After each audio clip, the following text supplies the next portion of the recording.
The Great Plains of North America. Winter temperatures plummet to minus 30 degrees Celsius, minus 22 degrees Fahrenheit. No growing season, no fresh meat guaranteed. A single hunt gone wrong could mean starvation by February. From the Missouri River farming villages to the wild rice lakes of the North Woods to the salmon rivers of the Columbia Plateau, native peoples across the continent faced the identical problem every winter. A short season of abundance, followed by months where almost nothing new could be grown, hunted, or caught. None of them left that gap to chance. Each region built its own food system, engineered months in advance.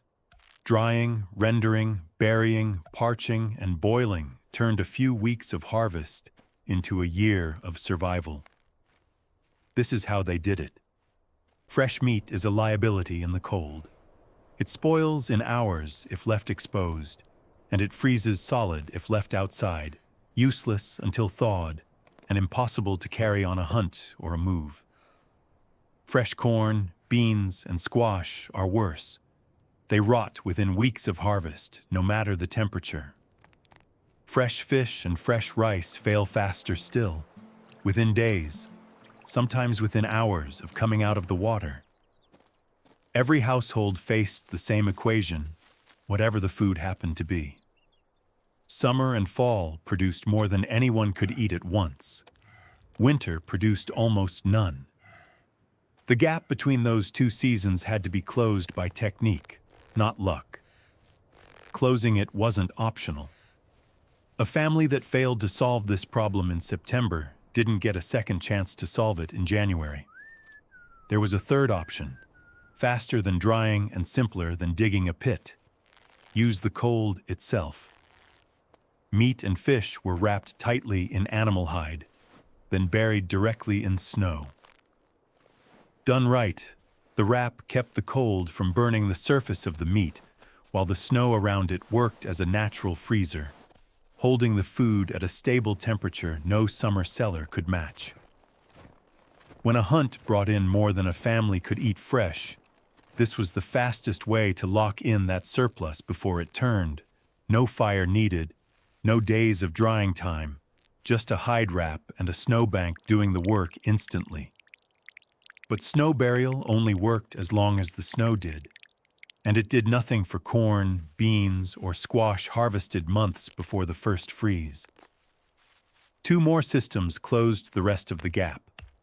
Meat turned into a food that couldn't spoil at all, and surplus vegetables sealed into the one place cold couldn't reach them, the ground itself. The first system started before the meat did, with a hunt too successful for its own good. A communal bison hunt, including the buffalo jump, where a herd was driven at a run off a cliff edge, could bring down around 50 animals in a single event. That single event produced somewhere between 11 and 20,000 pounds of meat. No family, no camp, could eat that fresh before it spoiled. The surplus wasn't a bonus. It was a deadline. Butchering started immediately and ran around the clock. Tongue and organs came out first. Then the carcasses were broken down assembly line style, with the big marrow bones smashed open with stone hammers for the fat inside. Women carried out most of this labor, hauling thousands of pounds of meat back to camp by hand or by dog travois, and the full cycle from kill to finished dried product could stretch across weeks. Whatever wasn't converted into a shelf-stable food in that window was meat lost for good. That conversion started with a knife and a rack.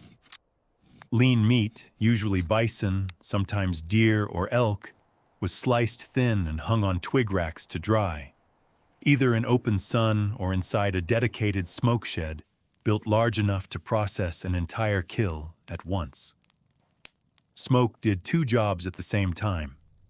It drove out the last moisture the sun couldn't reach, and it laid down a layer that discouraged insects and mold during the weeks the meat hung there. Once every trace of moisture was gone, the dried meat was pounded between stones on a hide until it broke down into a rough, fibrous powder. Rendered fat came next, not surface fat, but marrow and organ fat, melted down and mixed into the powder in roughly equal proportion by weight. The fat sealed the meat from oxygen and bacteria, and it did something ordinary fat couldn't. It stayed workable in the cold instead of freezing into a solid block. Dried berries went in last. Chokecherries, saskatoons, wild blueberries pounded through the mixture. They added sweetness. They added vitamin C the meat and fat couldn't provide, and their acidity helped keep the mixture from spoiling. The result was pemmican, a name that comes directly from the Cree word for fat, pemmican, built from roots meaning meat and grease. The name described exactly what the food was, nothing more. 100 grams held roughly 450 calories, 35 grams of protein, 30 grams of fat. Packed into a rawhide parfleche and hung from a lodgepole, it could last a year or more without ever being refrigerated, light enough to carry, dense enough to matter. That reliability outlasted the culture that invented it, moving into contact with newcomers. When European fur traders and voyageurs began crossing the same prairie winters generations later, they adopted pemmican wholesale because nothing else they had could match its weight-to-calorie ratio on a long overland trip.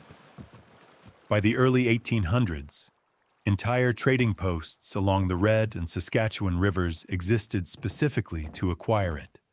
And in 1814, a colonial governor tried to ban its export outright, a decision serious enough that it nearly started a war.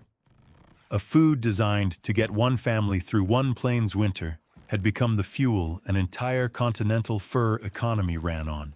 Vegetables needed a different answer, and it started before the ground was ever dug, with what got planted in the first place. Corn, beans, and squash weren't grown side by accident. Corn stalks gave climbing beans something to grow up.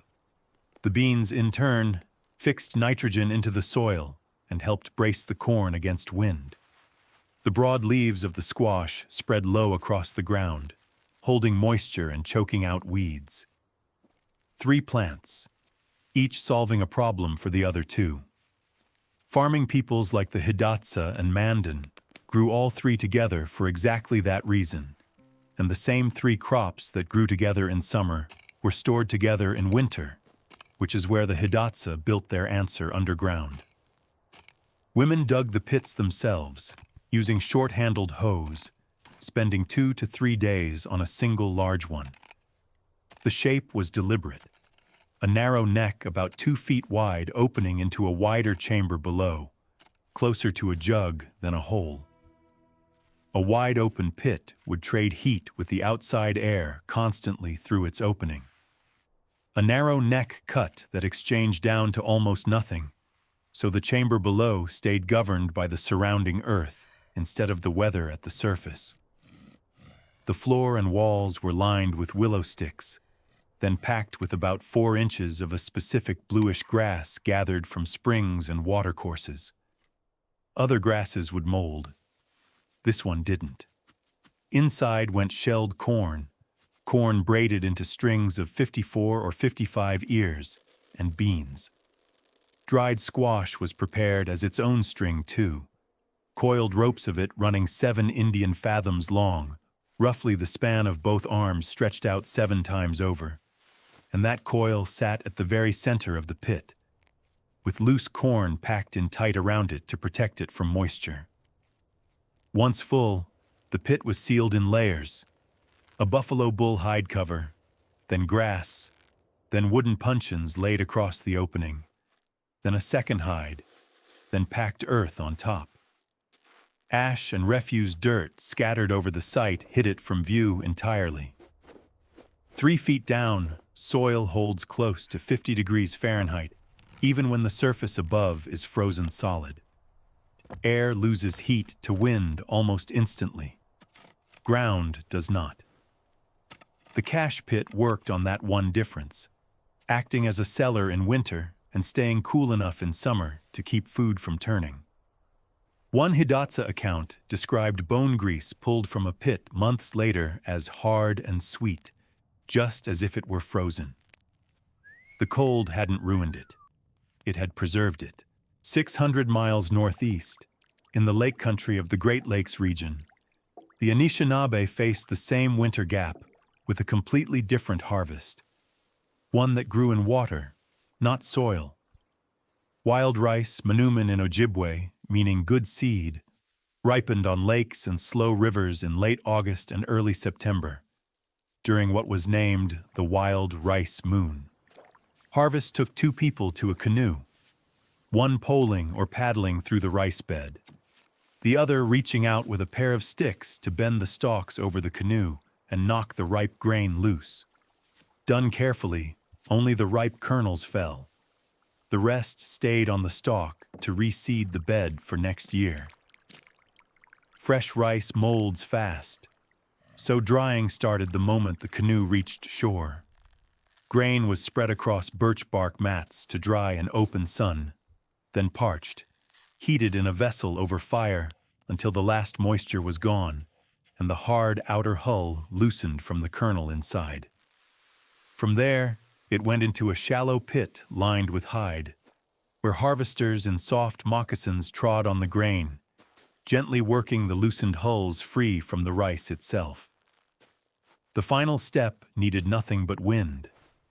The rice was tossed again and again in a birch bark tray, and each toss let the breeze carry off the lighter chaff, while the heavier cleaned kernels dropped back down. What remained could be sealed in woven bags or bark containers and would carry a family through winter. The same region solved its second problem with trees instead of water. Each spring, before the ground even fully thawed, maple sap was tapped and collected into hollowed logs or bark vessels. Raw sap is mostly water and spoils quickly, so it had to be reduced, and the method was the same hot rock trick used for stew. Stones heated red in a fire were dropped straight into the sap, and as the water boiled off, what was left thickened first into syrup, then, reduced further, into solid sugar. Sugar succeeded where syrup couldn't. Syrup could still spoil, but dried sugar stored indefinitely, and it did double duty as one of the only sweeteners and seasonings available to peoples with no access to salt. Both the rice and the sugar were stored the same way in the end, inside a macaque, a birch bark container roughly 7 to 10 inches wide, 20 inches long, and 8 inches deep, built by heating sheets of bark until pliable, folding them into a truncated pyramid shape, and stitching the seams shut with spruce root or basswood fiber sealed with pine pitch until the container was nearly watertight. One harvest from the lake, one from the trees, sealed the same way for the same winter. Farther west, along the Columbia River and its tributaries, an entirely different food drove the same annual pattern: salmon.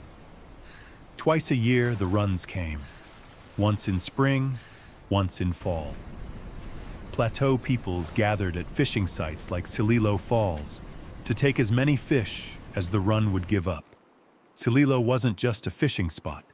Multiple tribes converged there for each run, trading goods alongside the catch, which meant the preservation work happening on its banks had to keep pace with more than just one village's needs. Women did the processing work, cutting the catch into thin strips for drying or leaving smaller fish whole and gutted. Either way, the fish went over a low fire built up with green branches instead of dry wood. Green wood smokes instead of flaming, and that steady smoke did as much of the preserving as the heat itself. Where the catch was large enough, dedicated smoke sheds and drying structures were raised specifically to process an entire run before it spoiled. Finished salmon went into skin containers or baskets woven from cedar root, and some was cached directly in pits near the fishing site itself. The identical underground storage logic the Hidatsa used for corn and squash applied here to fish instead of vegetables.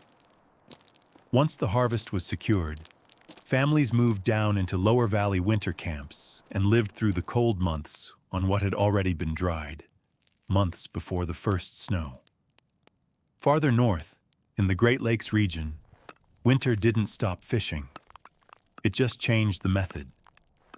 A hole cut through the frozen surface of a lake gave access to fish below the ice, taken by spear, then smoked or dried using the same techniques as an open water catch. The season closed one door and opened another. The preservation step afterward stayed the same either way. Line these three systems up, and the shape of each one matches the life built around it. Plains hunters followed bison herds, so their food had to travel.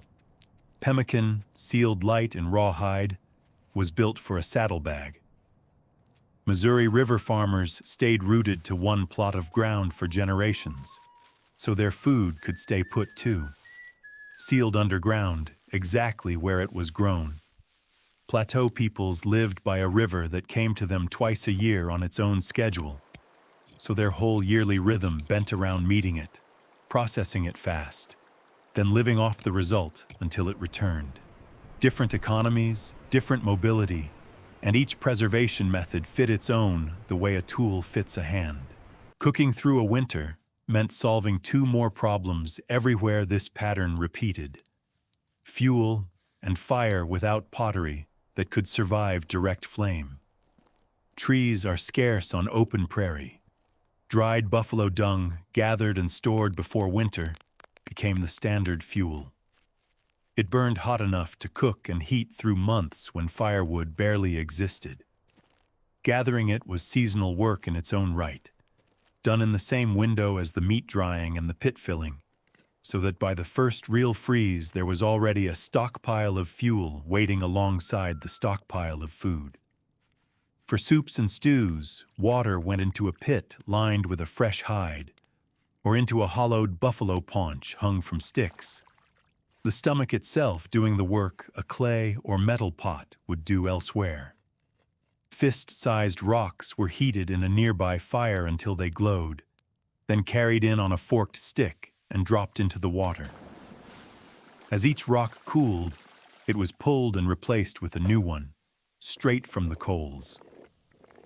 Cycle enough rocks through, and the water reached a full boil without a single pot ever touching open flame.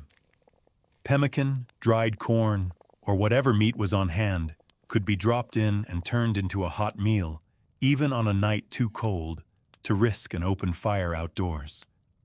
Inside an earth lodge, the hearth itself was placed dead center, beneath a hole in the roof. A low entry tunnel, 6 to 12 feet long, let air in near the ground on the south or east side. The fire pulled that air toward itself, heated it, and sent it rising back out through the smoke hole, a self-sustaining draft with no bellows and no fans, one that got stronger the hotter the fire burned. A deflector of stone or wood stood between the entrance and the fire, catching the incoming cold air before it reached the people cooking and eating around the flames. Farther west, peoples of the interior plateau solved the identical problem in pit houses dug up to 6 feet into the ground, entered in early designs by climbing down a notched log ladder through the roof itself. Later builders added side tunnels for easier access and better airflow, with the same low deflector wall standing between the opening and the hearth. Ancestral Puebloan builders in the southwest carried the idea furthest by around 700 CE, carving a dedicated ventilation shaft into the side of the pit itself. Cool air dropped down the shaft, struck a stone deflector, and was pulled toward the fire, while the heated air and smoke rose and exited through the roof opening above, the pressure difference constantly drawing in the next breath of fresh air behind it. 3 cultures, 3 variations on the same engineering problem: how to feed a fire and cook a meal without ever losing the room's heat to the draft that kept the fire alive. None of this ran on guesswork passed down loosely. It ran on trained, specific knowledge, and it carried meaning beyond the practical. Among the Hidatsa, the gardens and the cache pits belonged to women, and the knowledge of how to run them passed down the same line, generation to generation. Grandmothers taught granddaughters which grass wouldn't mold in a pit, which wood wouldn't rot in a lodge frame, and which prayers accompanied raising a lodge's center posts. Practical knowledge and spiritual practice taught in the same breath, not as separate subjects. Among the Mandan, the 4 central posts holding up an earth lodge were believed to represent the pillars holding up the sky itself, meaning every meal cooked beneath them was cooked inside that belief, not separate from it. For the Anishinaabe, wild rice carried the same weight beyond nutrition. Manuman holds a place in Anishinaabe creation and migration stories themselves, a food that wasn't just gathered, but was part of the reason the people were where they were at all. In the Southwest, Ancestral Puebloan families carved a small hole into the floor of their pit houses, called a sipapu, symbolizing the portal their ancestors had once emerged from in the underworld. That hole sat in the same room as the hearth used to cook every meal. Cooking wasn't performed near the belief. It was performed inside it every single day, without the two ever being separated. The same underlying idea, that the cold ground could be turned into a refrigerator instead of a threat, appeared far beyond the plains. Arctic peoples, including the Inupiat and Yupik, built their own underground ice cellars, some 10 to 12 feet into the permafrost, to store and even ferment meat through their own lean months. Different names in different languages, Sigluak, Siklugak, Ka-etiran, all describe the identical structure. Researchers studying pit house construction have counted roughly 82 pre-industrial cultures worldwide, from the Arctic to the Andes to ancient Japan, that independently reached the same conclusion about building into the earth for warmth and storage alike. Different climates, different materials, same physics. The ground changes temperature slower than the air above it, and any people willing to dig can use that fact to survive. 3 regions, 3 landscapes, 3 completely different foods: bison on open grassland, rice on still water, salmon in a running river, each preserved by people who never met each other and never needed to, because the problem in front of them was the same one everywhere the cold reached. And in every case, the same underlying discipline. Nothing was improvised season to season. The drying racks, the fat ratios, the pit dimensions, the grass that resisted mold, the exact moment to knock rice from a stalk. Each detail had been tested, failed, and corrected by someone who came before, then handed down exact. A pit lined with the wrong grass meant spoiled corn by midwinter. Fat rendered from the wrong part of the animal meant pemmican that turned rancid instead of lasting a year. Rice left one day too long in the sun scorched instead of parching clean. There was no margin for a guess that happened to be wrong. By the time winter closed in, at minus 30 degrees Celsius on the plains, or under ice on a northern lake, or in a snowbound valley along the Columbia, the outcome wasn't in question. The food was already dried, rendered, sealed underground, or packed into bark and hide, and waiting. The fuel was already stacked. Survival had already happened months earlier in the work of a late summer afternoon on a hunting ground, a rice lake, or a riverbank at the height of a salmon run.